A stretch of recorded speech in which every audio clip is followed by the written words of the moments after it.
అందుతున్నాయా లేదా అని కనుక్కున్నాడు. ఎవ్వరూ తిరగని విధంగా మన ప్రసన్నన్న ప్రతి గడపకు వచ్చి మీ క్షేమాన్ని తెలుసుకున్న ఎమ్మెల్యే మన ప్రసన్న కుమార్ రెడ్డి గారి ఒక్కరే.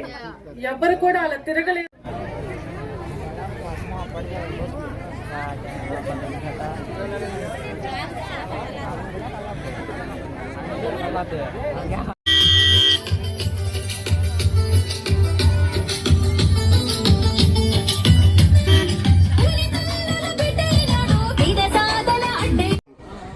మొదలైన విషయం మీ అందరికీ తెలుసు. పేదలకు పెత్తందారులకు మధ్య యుద్ధం జరగబోతా ఉంది. పేదలందరూ జగన్మోహన్ రెడ్డి గారి వైపు ఉన్నారు, పెత్తందారులందరూ చంద్రబాబు వైపు ఉన్న విషయం మీ అందరికీ తెలుసు. రాష్ట్రంలో సంక్షేమ పథకాలకు శ్రీకారం చుట్టిన విషయం కూడా మీ అందరికీ తెలుసు. దాదాపు 3 లక్షల కోట్లకు పైగా పార్టీలకు అతీతంగా, కులాలకు అతీతంగా, మతాలకు అతీతంగా రాజకీయాలే చేయకుండా జగన్మోహన్ రెడ్డి గారు విజయవాడలో బటన్ నొక్కి సంక్షేమ పథకాల పేరుతో నేరుగా మీ అకౌంట్స్లో జమ చేసిన విషయం మీ అందరికీ తెలుసు. అందులో భాగంగా ఇసుకపాలెం గ్రామ పంచాయతీకు సంక్షేమ పథకాల ద్వారా ప్రత్యక్ష నగదు బదిలీతో అందించిన సహాయం 16,28,00,000. పరోక్ష ప్రయోజనాలు పెన్షన్స్ కానివ్వండి, ఇతరత్ర కార్యక్రమాలు కానివ్వండి 5,69,00,000. ఇసుకపాలెం పంచాయతీలో కులం, మతం, పార్టీలకు అతీతంగా ఇప్పటి వరకు 20,97,00,000 జగన్మోహన్ రెడ్డి గారు మీ అకౌంట్స్లో వేసిన విషయం కూడా మీ అందరికీ తెలుసు. అనేక కార్యక్రమాలు భారతదేశంలో ఏ ముఖ్యమంత్రి చేయని విధంగా పేదలను ఆదుకోవాలని, మహిళలను గౌరవించాలనే ఉద్దేశంతో సంక్షేమ పథకాలు ఇచ్చిన విషయం కూడా మీ అందరికీ తెలుసు. ఎలక్షన్స్ వచ్చాయి. ఈ 5 సంవత్సరాలలో అనేక సంక్షేమ కార్యక్రమాలకు కార్యరూపం దాల్చినటువంటి వ్యక్తి జగన్మోహన్ రెడ్డి గారు.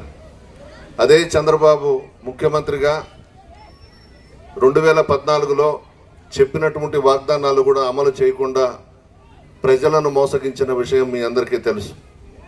రైతులకి రుణమాఫీ చేస్తానన్నాడు, చేయలేదు. బంగారు రుణాల మాఫీలో మోసం చేశాడు, డ్వాక్రా రుణాల మాఫీలో మోసం చేశాడు. ఆడపిల్ల పుడితే మహాలక్ష్మి పేరుతో మోసం చేశాడు. నిరుద్యోగ భృతి 2,000 ఇస్తానని చెప్పి మోసం చేసిన విషయం కూడా మీ అందరికీ తెలుసు. ఆనాడు ఎన్టీ రామారావు గారు ప్రవేశపెట్టిన పేదలకు 2 రూపాయల కిలో బియ్యాన్ని కూడా చంద్రబాబు రద్దు చేసిన విషయం కూడా మీ అందరికీ తెలుసు. చంద్రబాబుకు జగన్మోహన్ రెడ్డి గారికి తేడా, జగన్మోహన్ రెడ్డి గారు ఏవైతే చెప్తారో అవన్నీ చేసి చూపిస్తారు. సంక్షేమ పథకాలు కానీ అభివృద్ధి కార్యక్రమాలు కానీ. చంద్రబాబు నాయుడు అంత మోసగాడు బహుశా ఈ రాష్ట్రమే కాదు భారతదేశంలోనే అటువంటి వ్యక్తి ఉండబోడు. వాగ్దానాలు చేస్తాడు, అధికారంలోకి వచ్చిన తర్వాత ప్రజలను మోసగిస్తాడు. మొట్టమొదటి నుండి కూడా అదే విషయం. ఎన్టీ రామారావు గారు నమ్మి కూతుర్నిస్తే ఏ విధంగా ముఖ్యమంత్రి పదవి నుంచి దించివేసి ఆయన మరణానికి కారణమైనాడో కూడా మీ అందరికీ తెలుసు. ఈరోజు ఎలక్షన్లు వచ్చాయి.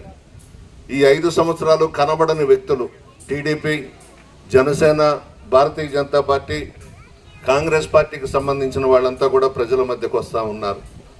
2 సంవత్సరాలు కరోనా, ఆ కరోనా సమయంలో కూడా వీళ్ళెవరూ కనిపించలేదు. జగన్మోహన్ రెడ్డి గారు సంక్షేమ పథకాలు కొనసాగించారు కరోనా సమయంలో కూడా. ప్రశాంతమ్మ మొన్నటి వరకు మన పార్టీలో ఉన్నారు. 6 సంవత్సరాలు రాజ్యసభ తీసుకుని విలాసవంతమైన జీవితం గడిపి విదేశాలు తిరుగుతూ ఢిల్లీలో, బాంబేలో ఉంటూ వ్యాపారాలు చేసుకుంటున్నటువంటి వ్యక్తి వేమిరెడ్డి ప్రభాకర్ రెడ్డి. ఆయన శ్రీమతి ప్రశాంత్ రెడ్డి గారు ఈరోజు కోవూరు నియోజకవర్గంలో తెలుగుదేశం పార్టీ అభ్యర్థిగా పోటీ చేస్తున్నారు. ఆమెను కూడా తిరుమల తిరుపతి దేవస్థానంలో బోర్డు మెంబర్గా వేశారు జగన్మోహన్ రెడ్డి గారు. అదేవిధంగా ఢిల్లీలో 4 రాష్ట్రాలకు సంబంధించి తిరుమల తిరుపతి దేవస్థానం చైర్మన్గా చేశారు జగన్మోహన్ రెడ్డి గారు. 2 విషయాల్లో మనకు దూరమైనారు. ఒకటి, నెల్లూరులో పేద కుటుంబానికి సంబంధించిన ఒక ముస్లిం మైనారిటీ సోదరుడికి ఎమ్మెల్యే అభ్యర్థిగా జగన్ గారు ప్రకటించారు.